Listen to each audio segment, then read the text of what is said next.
Pariwisata Indonesia 2020 jatuh kepada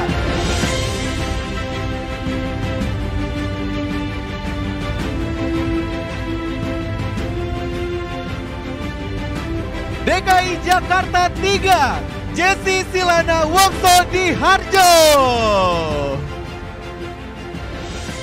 Selamat sekali lagi kepada Jessi Silana Wongso Diharjo dari DKI Jakarta 3 yang dinobatkan menjadi Putri Pariwisata Indonesia 2020.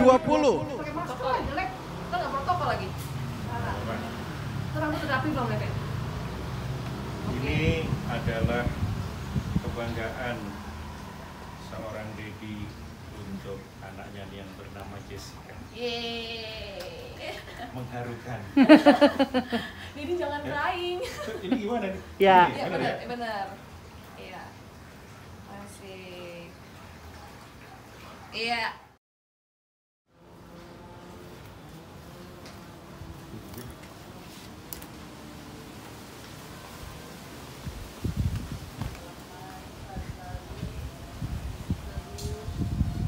Selamat ya.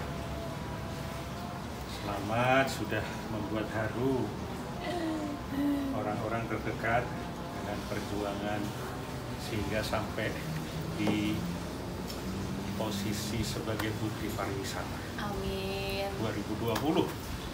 Bayangkan dari berbagai daerah itu ternyata Jessica terpilih sebagai Putri Pariwisata 2020. Prosesnya itu bertepatan dengan waktu itu latihan dan perform di Tos Ideas ya? Betul. Barengan. Terus apa yang membuat Jessica waktu itu menganggap ini penting sehingga perlu untuk diperjuangkan, untuk ikut dan diperjuangkan? Sebenarnya apa ya? Semua berawal itu dari memang dari dulu udah pengen ikut Putri gitu kan. Terus udah gitu cuman kan dulu masih kuliah juga. Aku kok nggak terlalu pengen waktu itu untuk ikut Putri itu. Jadi bisa jadi putra pariwisata nanti. Putra pariwisata. Mungkin bisa kembali ke muda lagi nanti Dedi. Oh, ini berarti penegasan kalau aku tua ya. Bahasa halusnya. Ingin ikut Putri itu ada pemikiran apa di balik ingin ikut putrian gitu?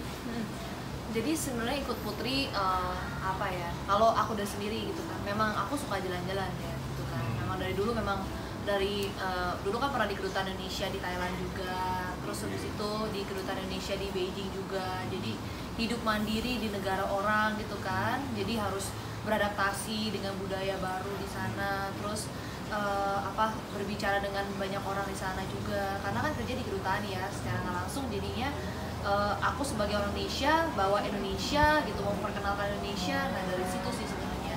Jadi kayaknya menarik nih kalau misalnya pariwisata, dan kebetulan waktu itu juga sempat banyak yang kayak tanya gitu, kayak pariwisata kita tuh di Indonesia tuh apa? Mereka tuh tahunya cuma Bali doang, padahal sebenarnya tuh banyak deh. Sebenarnya dari situ sih.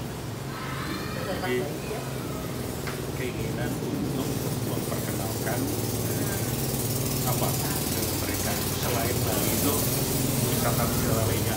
Iya, jadi kan memang Indonesia ini kan beragam banget ya, jadi ya memang kita provinsi aja banyak gitu. Terus tempat wisata juga banyak, dan selalu tempat wisata itu sebenarnya saking banyaknya ada beberapa yang nggak keurus, ada juga yang terurus dan dikembangkan, jadi kita bisa datang gitu kan, jadi wahana permainan dan lain-lainnya.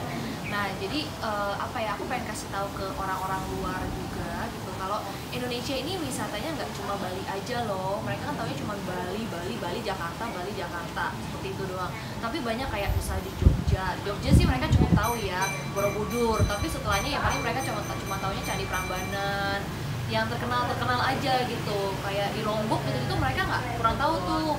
Kayak di daerah Sulawesi itu kan banyak tuh pantainya bagus-bagus. Nah sebenarnya kalau mau pantai bisa aja mereka datang ke Sulawesi, Makassar, kan pantainya juga bagus. Nggak cuma Bali aja punya pantainya bagus gitu. Menjadi Putri Pariwisata 2020 ini apa maknanya bagi Jessica? Apa ya, menjadi seorang putri itu bukan hanya menjadi seorang public figure ya, tapi di sini juga menjadi sumber informasi juga, menjadi apa ya, penolong juga ya gitu kan, apalagi kan seperti saat ini juga penolong. Jadi kan kalau orang-orang Indonesia itu maksudnya kayak berpikir kayak oh kalau pemerintah mempromosikan sebuah wisata itu biasa. Tapi di saat ada seseorang dari sama-sama masyarakat juga, kita punya kepedulian terhadap pariwisata, dari situ mereka akan belajar, mereka akan lihat oh ternyata ada loh yang sama-sama dari masyarakat yang bukan orang pemerintahan tapi mau promosikan wisata. Dari situ sih itu yang mungkin berbeda gitu. Jadi apa yang akan Jess buat dengan peran sebagai putri pariwisata? Peran ya, jadi memang tahun ini sih tahun yang susah banget ya, karena kan tahun pandemi seperti ini, jadi kayak ya kita bisa bilang kalau pariwisata kita ini benar-benar jatuh lah gitu, kondisinya hampir apalagi Jakarta ya, pariwisata Jakarta tuh semuanya hampir tutup ya gitu. Jadi ya bahkan waktu kemarin karantina juga kan kita bikin video campaign, aku nggak bisa bikin video campaign ya karena tutup semua, PSBB total. Jadi aku bikin pakai sejarah cara, aku putar otakku pakai virtual tour. Jadi aku virtual tour dari Museum Bank Indonesia, virtual tour dari Monas. Nah, aku bikin ceritanya aku di situ jadi tour guide gitu. Tapi videonya sudah ada atau bikin sendiri? Jadi memang udah ada dari pemerintah DKI, virtual museumnya. Nah, tapi di situ saya membuatnya combine dari satu museum ke museum lainnya gitu. Jadi kayak dalam 2 menit, 3 menit bisa mengelilingi Jakarta, salah satunya museum-museum ini gitu. Oke. Nah, Jess kemarin kan ikut TOS Ideas. Iya. Apa sumbangan TOS Ideas dalam proses Jess meraih posisi sebagai putri Indonesia? Ada nggak? Aduh, banyak Jangan sih. nggak ada? Ada deh. Justru itu deh. Justru ya, memang orang-orang tuh pada bilang gini kayak kan TOS Idea ini juga kita persiapannya panjang ya, terus latihan juga gitu, terus ada pertemuan segala macam juga, dan kita harus menyiapkan materi yang cukup lama lah durasinya ya, beberapa menit itu. Nah, tapi di situ saya belajar sih ya gitu. Jadi apapun kalau dilakukan dengan kesabaran dan ketekunan, jadi saya benar-benar belajar ketekunan banget dari situ. Kan di saat saya juga putri pariwisata ini menyiapkan video campaign segala macam, tugas yang membludak gitu kan, ditambah TOS Idea juga harus tetap latihan juga. Jadi saya belajar membagi waktu sih, belajar untuk tetap tekun gitu, bagaimana benar-benar memanfaatkan waktu dan belajar fokus juga sih deh. Jadi benar-benar saat saya belajar latihan untuk TOS Idea, saya benar-benar menyiapkan diri saya, hati dan pikiran untuk materi TOS Idea ini gitu, cari browsing segala macem gitu, nonton juga, lihat yang lain gitu gimana. Nah kalau Putri ini juga sama gitu, jadi bener-bener lagi photoshoot, udah saya bener-bener photoshoot, udah selesai photoshoot, saya pulang, kalau memang tenaga saya masih cukup, saya coba malam baca lagi TOS Idea buat ngapalin gitu sih deh. Kelihatan mata udah 5 watt. Iya deh, udah sampai lelah banget, udah kayak aduh udah sampai kayak Didi tahu deh waktu latihan udah kayak kucel banget mukanya juga. Ada tukang lagi es. Mau? Oke. Nah, ini kan baru 2 minggu lalu kan ya? Iya, 2 minggu lalu. Dan itu masanya 1 tahun. 1 tahun. Nah, masa 1 tahun ke depan ini apa yang rencana Jess mau lakukan selain mempromosikan tentang pariwisata? Jadi untuk 1 tahun ke depan ini kan kita nggak tahu ya, maksudnya pandemi ini kapan akan berakhir Ya, atau karena situasinya kan memang serba terbatas kan. Betul, serba terbatas dan serba tidak pasti gitu. Jadi bisa aja sekarang PSBB transisi nanti balik lagi di PSBB total lagi kalau angkanya naik lagi gitu, atau mungkin ya nanti bisa PSBB dicabut terus nanti tiba-tiba ada lonjakan yang kedua seperti perkiraan banyak orang gitu. Kita masih belum tahu sih Den. Jadi memang dari Kemenparekraf juga kita punya campaign namanya Indonesia Care, Educare. Nah, jadi kita di sini mengajak untuk orang-orang tetap bisa berlibur di Indonesia, tapi harus mematuhi protokol kesehatan. Oke. Dan di sini juga pelaku sektor ekonomi juga kita dari Kemenparekraf punya sertifikasi Indonesia Care ini. Jadi mereka menyatakan kalau mereka udah menerapkan protokol kesehatan ini gitu. Jadi aman untuk dikunjungi oleh para wisatawan untuk kita domestik ini datang gitu. Jadi sebetulnya di sektor pariwisata sendiri juga bisa membantu dalam hal penciptaan protokol kesehatan yang benar betul. dengan mempromosikan itu ya. Benar. Jadi supaya orang-orang yang mau datang dia punya keyakinan, Iya. punya peace of mind Iya. bahwa ini sudah Aman. aman. Iya. Ini kita sendiri sudah Jakarta juga sudah Iya, aman itu dan kita di sudah outdoor ya. betul. Ya ini. Oh ini lari ke sini malah. Oke. Ketika Jessica sudah ada di masa depan, kemudian menengok kembali ke belakang Jessica yang hari ini menjadi putri Indonesia, apa yang akan Jessica syukuri pada saat itu? Aduh, sebenarnya kalau dibilang apa yang akan aku syukuri ya, pastinya banyak sih Dad yang aku syukuri gitu ya. Kalau dibilang satu-satu apanya, karena kan nggak tahu ya nanti depannya yang mungkin apa yang saya dapatkan pesan-pesan apa nih selama perjalanan ini gitu, selama 1 tahun saya menjabat ini. Cuman yang pasti saya bersyukur bahwa selama perjuangan saya mendapatkan ini itu banyak sekali orang-orang yang mendukung saya. Jadi memang benar-benar mengharukan banget sih dan itu. Jadi kayak di saat yang terbatas ini PSBB seperti ini gitu ya, masih ada loh orang-orang yang mau dengan apa ya, dengan sukarela, dengan apa ya, dengan segala ketulusan mereka mau bantu bikin video sampai ke Pulau Seribu gitu, terus udah gitu sampai panas-panasan di Taman Mini, sampai ke Situ Babakan. Mereka mau gitu di saat banyak orang yang mungkin lebih milih WFH di rumah, tapi mereka mau bantu Jessie di lapangan, di outdoor untuk syuting segala macem gitu. Jadi mungkin untuk sekarang aku benar-benar bersyukur untuk orang-orang sekitar aku sih. Terima kasih juga Mak Dedi sama Bunda Uti juga, sama teman-teman Tos Idea juga yang udah ngedukung banget tuh selama grand final. Waduh, teman-teman Tos Idea tuh luar biasa banget loh. Wah, mereka antusias banget, kayak apa ada Mbak Tias juga. Iya, dukung, semangat Jess, semangat. Iya, semua sih bukan aku ya Dad ya, semua semangat. Saya jadi beban Dad gitu kan, maksudnya semua kayak semangat. Jadi saya kayak takut mengecewakan gitu kan. Padahal ternyata alhamdulillah dikasih amanah ya. Iya, amin. Nah ini kan ini aneh ya teman-teman. Sekarang ini tanggal 25 Desember. Tanggal 25 Desember itu hari Natal.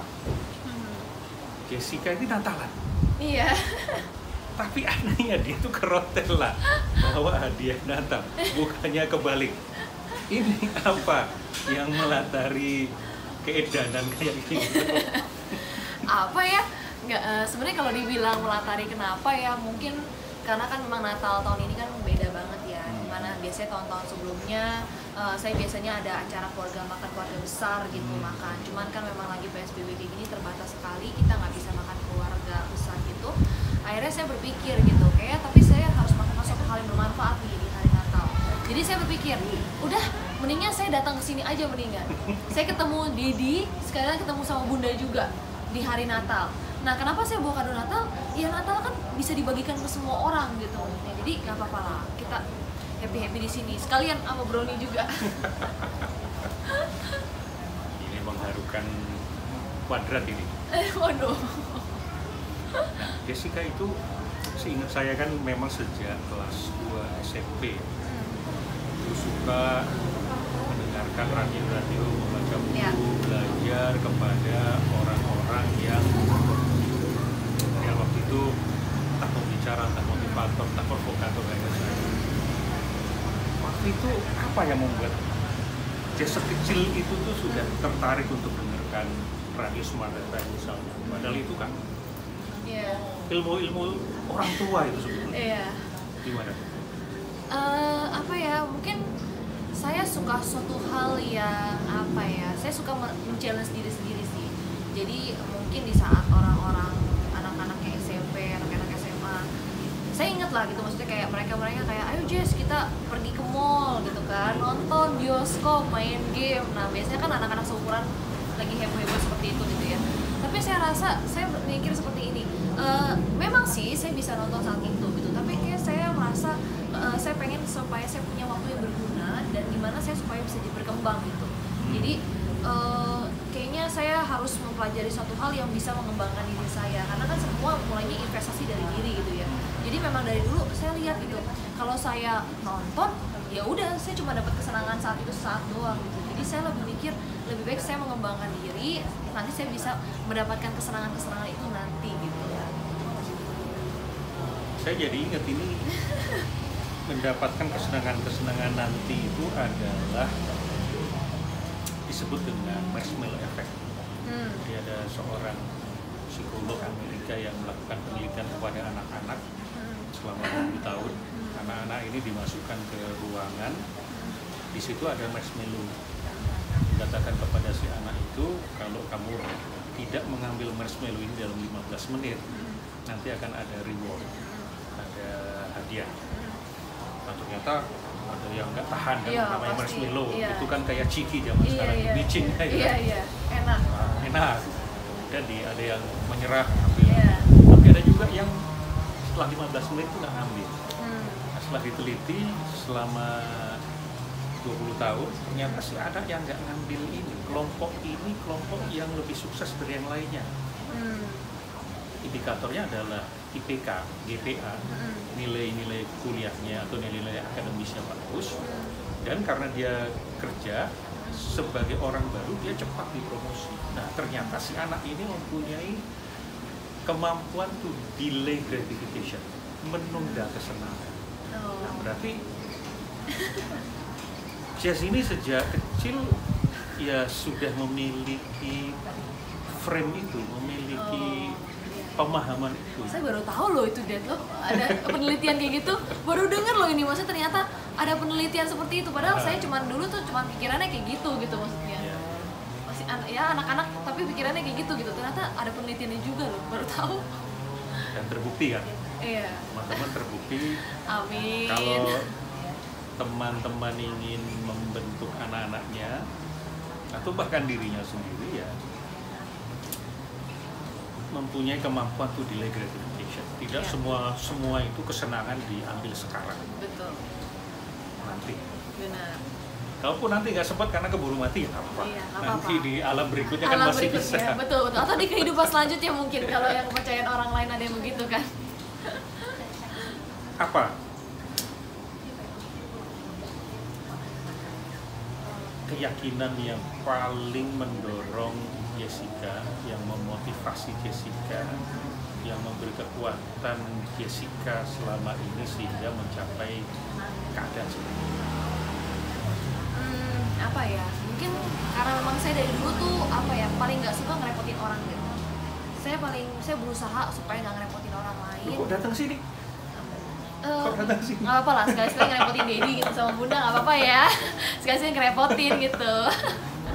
Saya nggak suka ngerepotin orang, jadi dari kecil juga memang kayak berusaha gitu, maksudnya jadi jangan ngerepotin orang tua, kalau memang bisa mandiri sendiri gitu.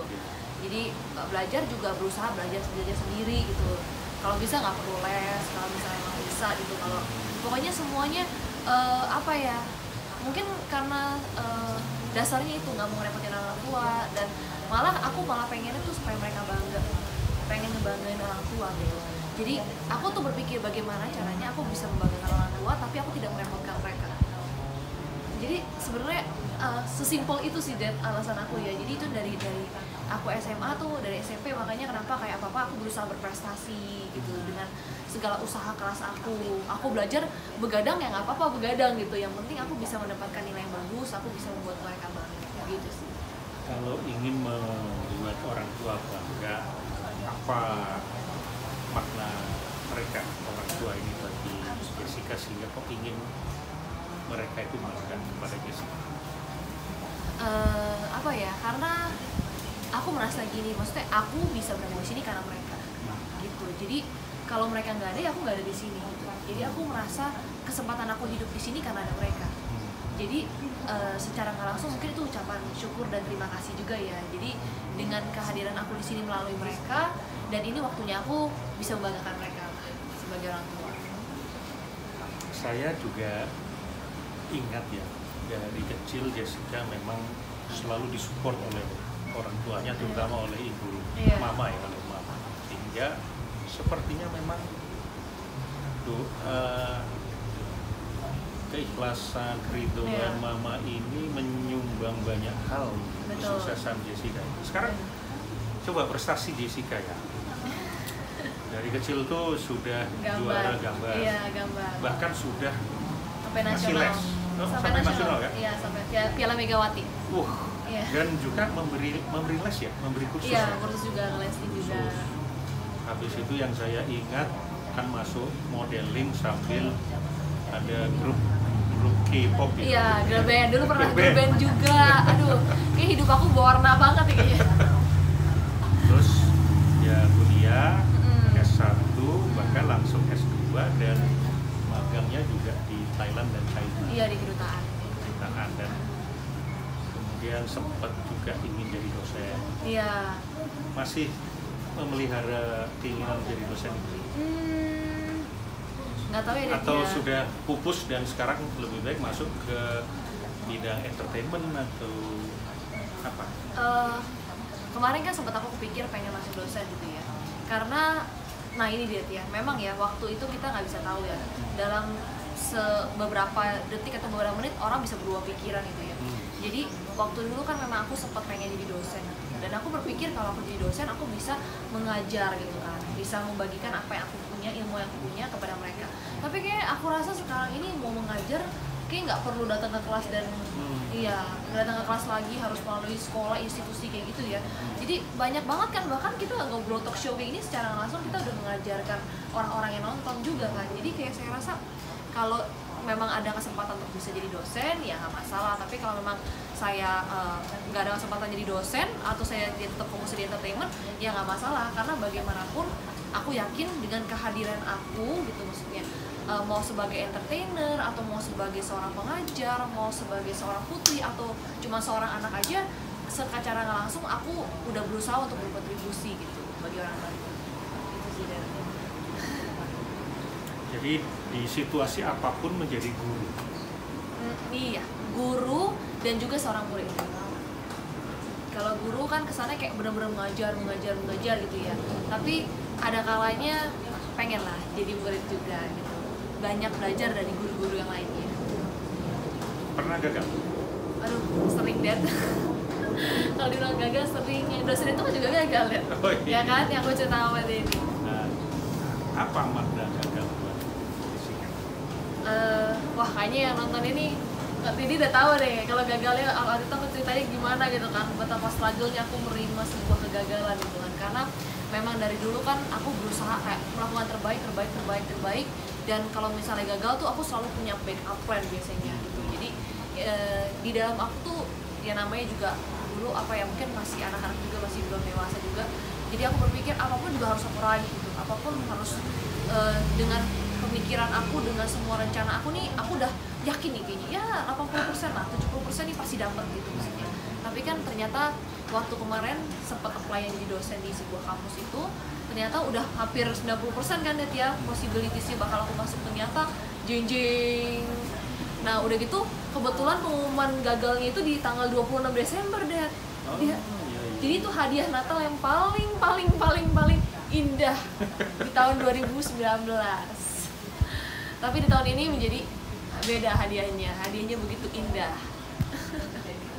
Kalau seandainya waktu itu jadi dosen, jangan-jangan jalan ke sini tidak ada ya? Betul. Berarti segala keadaan itu selalu baik ya. Betul. Kita ternyata. Benar. Karena semua itu ada jalannya. Semua itu pasti ada hikmahnya. Apa yang waktu itu kemudian membuat menerima kegagalan yang tadinya aku tidak mau terima? Apa ya? Pemikiran apa? Mungkin karena memang itu ya, karena memang saya dari dulu kan biasanya dapat terus gitu ya. Ya gagal sedikit lah, udah gagal tuh meleset lah paling enggak gitu ya. Tapi bener-bener saat itu tuh gagal total banget. Jadi kayak aku memang mikir gini, kayak masa seorang Jessica Wongsodiharjo gitu ya, kok gagal gitu maksudnya. Kenapa? Itu tuh kan aku struggle banget sampai aku cari Dedi ngobrol gitu kan. Terus banyak baca buku juga gitu kan, kayak aduh kenapa nih. Jadi kan memang satu. Tapi sebentar guys, melihat ada cahaya di sini nggak di aku? Cahaya. Oh, enggak kan? Enggak. Bagus kan? Bagus. Kita tukar posisi ya. Oh, oke. Karena cahaya matahari alamiah ke pipi Jessica jadi ini belang-belang. Oh, gitu. Nah, Oke. lebih mulus cahayanya.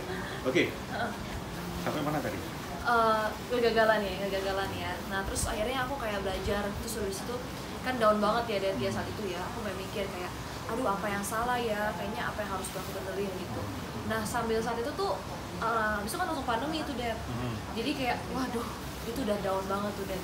Bayangin udah ngalamin kegagalan kayak gitu. Terus Februari, Maret, pandemi kan, jadi bener-bener kayak semua kerjaan tuh nggak ada. Kan aku biasa ada job-job MC semua nggak ada. Jadi aku mikir kayak, aduh ini maunya apa? Ini gimana? Akhirnya aku ngedeketin diri sih Dad, ke Tuhan ya maksudnya. Jadi aku berusaha kayak, aduh gimana ya? Aku udah bener-bener nggak tahu aku harus gimana lagi. Ini kayaknya waktunya aku untuk berserah.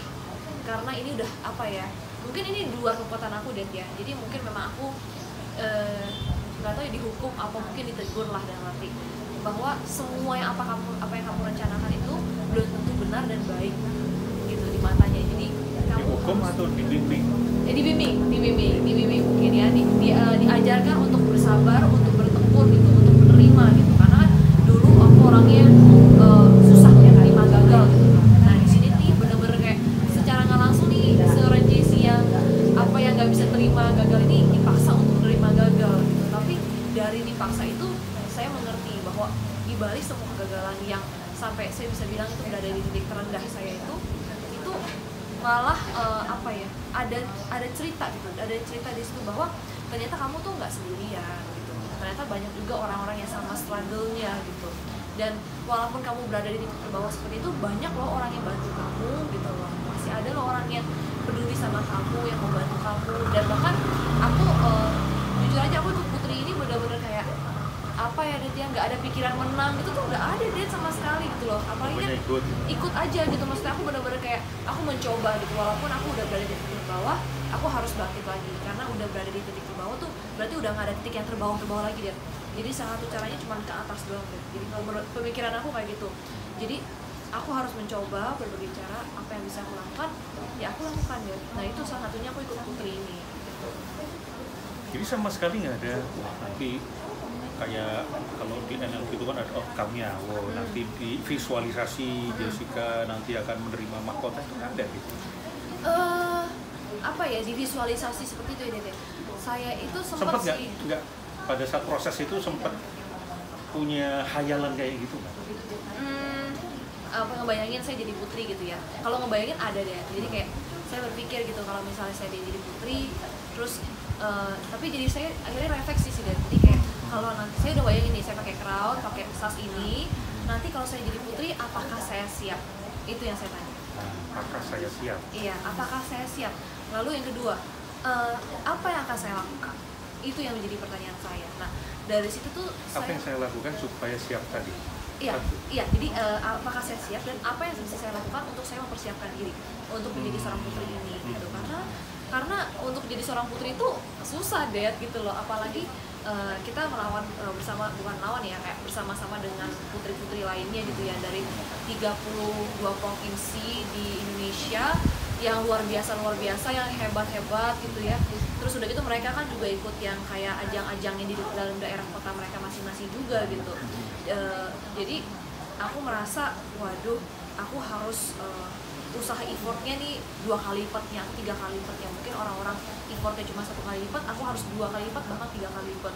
Jadi dari situ sih Dad, aku nanamin mindset kayak gitu. Jadi kenapa sama Putri ini, jadi aku ikut TOS Idea juga. Jadi secara nggak langsung aku ikut TOS Idea ini, aku belajar Dad. Aku belajar, aku bisa ngomong di depan orang, ngobrol pakai bahasa Inggris juga secara lancar. Terus kan aku bawa yang virtual tour juga kan. Jadi ya agak nggak beda jauh dengan materi aku yang aku sampaikan untuk Putri ini. Dari situ public speaking segala macam itu benar-benar aku belajar dari latihan selama latihan di TOS Idea gitu. Oke teman-teman, saya kira saya tidak perlu membahas karena apa yang disampaikan Jessica ini kata demi kata sudah teman-teman saya yakin teman-teman sudah mengambil banyak mutiara.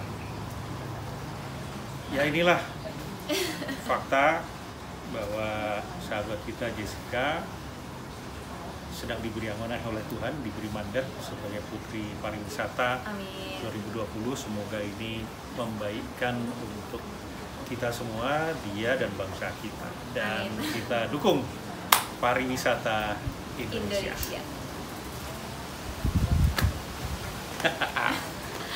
Wah,